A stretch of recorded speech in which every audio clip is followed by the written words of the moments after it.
This morning marked a monumental moment for some victims I've met over the past year.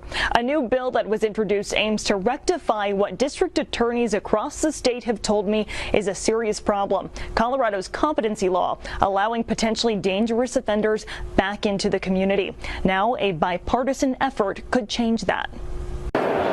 This is the culmination of a year of advocacy and struggle and hope, which is a very hard thing to hold on to. Hope has gotten Joseph and Billy Joe Bowman this far, to the Senate floor of Colorado's state capitol. That bill is getting introduced today, and they're here because they lost a loved one, their mother, as a result of the state not doing things that we should have been doing. State Senator Judy Amabile is front and center, standing by Senate Bill 26-149. The introduction of this nearly 200-page piece of legislation marks a turning point for people like the Bowmans. Their mother died from her injuries after a car crash in 2021. The driver who hit them was accused of driving drunk, but walked free after Colorado law changed in 2024, forcing judges to dismiss cases when suspects are found permanently mentally incompetent to stand trial. Their case is just one of more than half a dozen that Denver 7 Investigates has covered, highlighting violent crimes with no convictions. You recall being there that day when the judge presiding over our case was overcome with emotion because there was literally nothing that she could do. That's wrong, and that should not have been the position that she or any other judge was put in. And so I'm very pleased that that will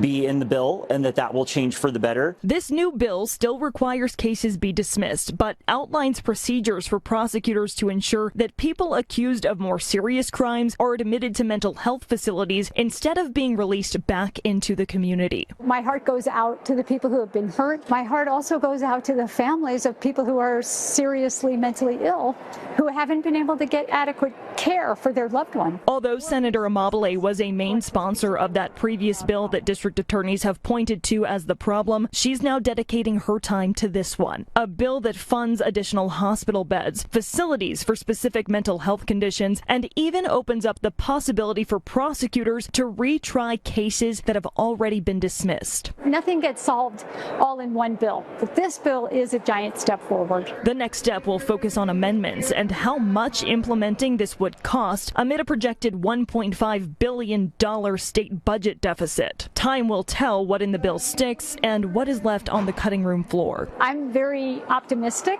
that we're going to get a really great piece of legislation and that we are going to put more resources towards this particular problem. A problem she and the Bowmans want to see fixed. I will be testifying in front of every committee that the bill goes in front of, and I will literally see this all the way to the governor's desk. And that testimony could come soon. This bill will likely head to committee in the next week or so, so we'll be sure to stay on top of it for you.